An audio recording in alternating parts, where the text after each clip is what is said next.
Hey, Battle Built, here with another video, and today we're getting into our first Ultra League Go Battle League battles of Season 6. Now, what we're going to be doing today is we're going to be bringing back the Season 4 team that I had a ton of success with and see if I still have a lot of play with it in Season 6 Go Battle League battles. Now, this team consists of an Ampharos lead, Delayed Save Swap, and then Abomasnow as a closer. Not too much of the Ultra League Premier Cup Go Battle League meta has changed since Season 4. The two big changes are Surfetched and the introduction of XL Pokemon. Now, over time, the Ultra League meta will have a much larger change to it than previous seasons because of the XL Mons, and that will definitely have an effect on the meta as we see it, as people start to get those XL candies that they have. But right now, in the beginning of the season, not too many people have the XL candies required in order to build a majority of the XL Pokemon. One that I have been seeing a lot of is Umbreon, and it'd be really cool to shoutcast some battles. So if you were able to build an Umbreon, hit the link in my description of my Google submissions. I would love to shoutcast your XL Umbreon battles in some Ultra League Go Battle League. Now, getting into the first match with my Season 14, we got a pretty positive lead there.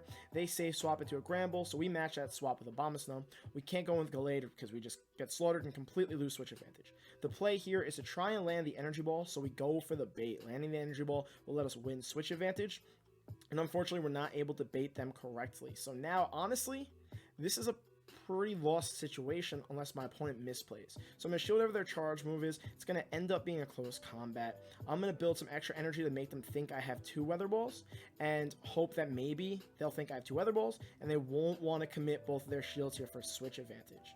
They decide to let that go through and they let me keep switch advantage, which is huge in this match.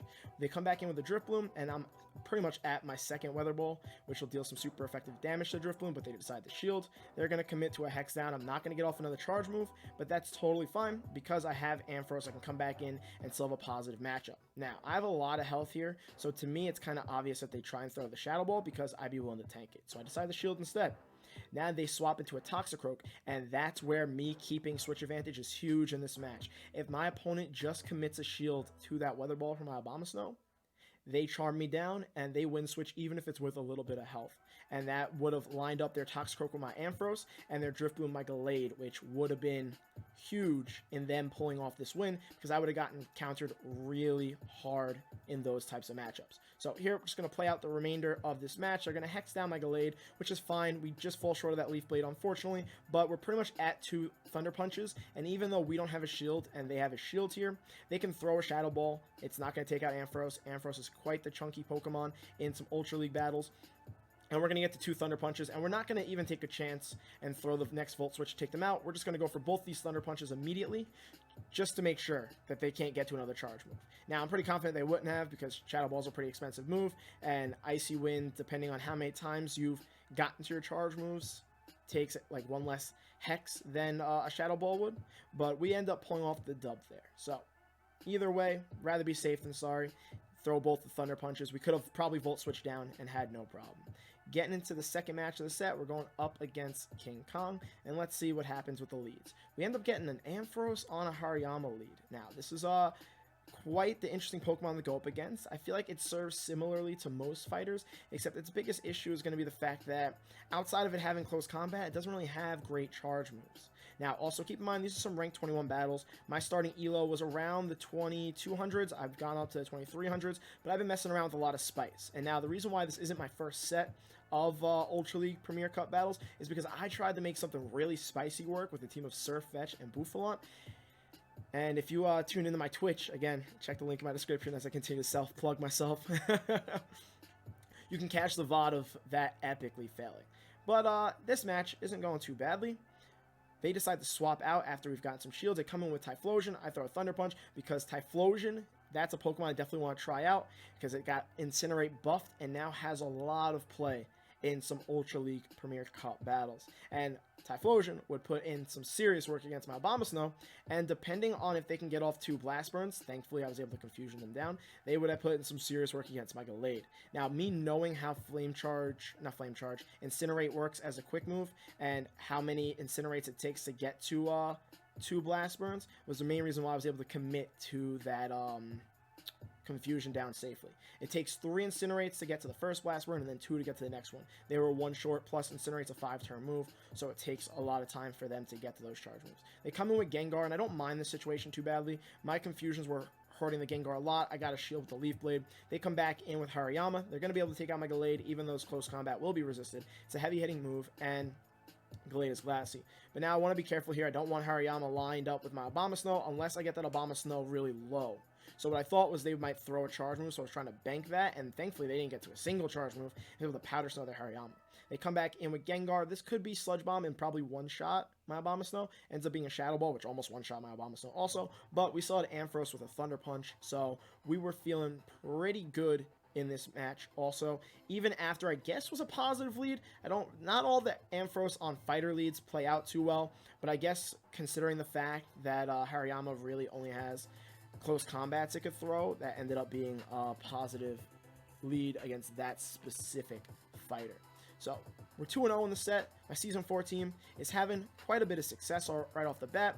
Let's see if we can continue to have that success up against the Gallade. Now, the way I like to play this matchup, it's not exactly a hard loss, but it's not a win either. It is a losing matchup. But what I like to try and do is build up to 2 Thunder Punches exactly, because I'm going to try and deny a confusion by going back-to-back on my Thunder Punches. It takes 5 Volt Switches to get to 2 Thunder Punches on Ampharos, so that's why I built up to 2 of them exactly. The first one gets a shield. I'm going to go for a second one. If my opponent decides to shield this too, they're definitely going to win out lead, and I'm just going to save swap into Gallade just because of the fact that I still have a shield even though they have energy. So they decide to double shield. We're going to go into Gallade here.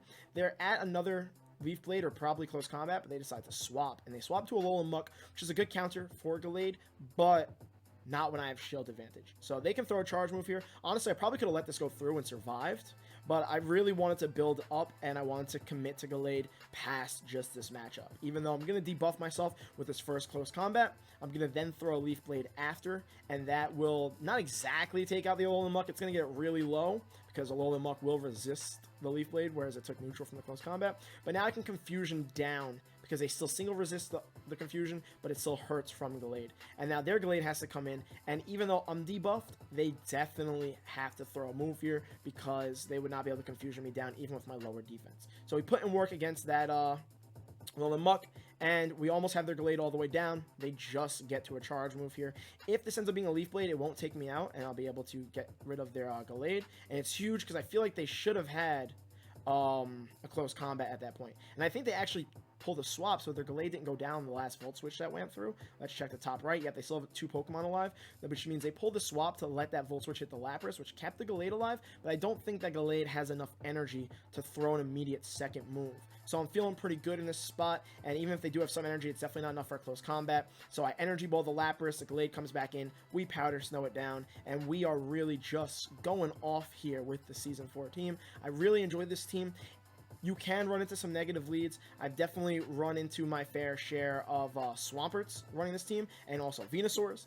And if you feel like you're seeing a lot of those Pokemon in the lead position, you can still have success with this team. Just swap the lead from Abomasnow to Ampharos, because honestly, this team worked so well together that as long as Gallade's a safe swap, it doesn't matter who's leading and who's in the back.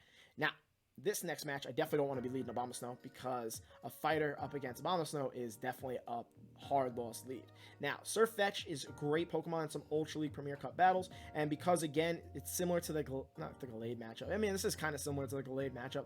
I'm going to build up the 2 Thunder Punches like I typically would, and Surfetch is pretty glassy. So my logic here is maybe I'll get both their shields, and if I don't, I might be able to double shield and commit to a Volt Switch down, but they end up getting off another charge move, so I'm like, I don't want to commit both shields if I can't get off both my Thunder Punches. And that Leaf Blade comes through, and I just barely hold on. Ampharos, again, like I said, Ampharos pretty thick. He's got that, like, you know, he's like that hourglass figure where the majority of the big hourglass is towards the bottom. But I did get their second shield, so I safe swapped into Gallade. Lured out another Alolan Muck, and again, in a 1 shield to no shield advantage, we don't mind this matchup, especially because we have a solid amount of health, and we could tank a Dark Pulse, but we're still going to shield it here. There was one match where I, way to miscommentate your own match. There was one match where I let the Dark Pulse go through first, and then I shielded. I was mixing up with that one. But another Dark Pulse comes through regardless, and because we haven't thrown yet, it's pretty huge that we were able to tank that, or because we haven't thrown which is why we're able to tank that. And it's going to allow us to confusion down because they have no energy. My opponent should have done there was try to wait for me to throw a charge move, but then they're taking a chance on a CMP tie, which definitely could have led to them wasting energy, so they didn't want to take that chance. They got off their Dark Pulses as soon as they possibly could. They come back in with the Surf Fetched, and I'm like, ooh, I wonder what your Pokemon in the back is. Maybe I can confusion down the Surf Fetch, but we just both take each other out. But their last Pokemon's a Lapras, and Abomasnow fits this perfectly. And honestly, well, again, Abomasnow would have lost lead against Surfetch, but end game situation, we could have had Ampharos or Abomasnow in the back, and we would have been able to wreck this Lapras regardless. Now, that's a great thing about this team of 3. It plays really well against that hard meta of Lapras and Venusaur, but I do feel like since the introduction of Ultra League Premier, the meta has well adapted past that. We definitely see core breakers like Excavalier, core breakers like Gallade all over the place. Excavalier can be a bit of an issue, but it's very situational. We don't mind it lined up with Ampharos, even though we have to watch out for Drill Run. We don't mind it up against Gallade. We do have to watch out for Aerial Ace, but the counters don't really hurt, and close combats are neutral, and they hurt a lot. But I'm kind of talking about a hypothetical situation, because unfortunately, we don't run into Excavalier in this specific set. But I have put out videos on this team before, so I'm sure there are previous matchups where I've gone up against Excavalier with this team.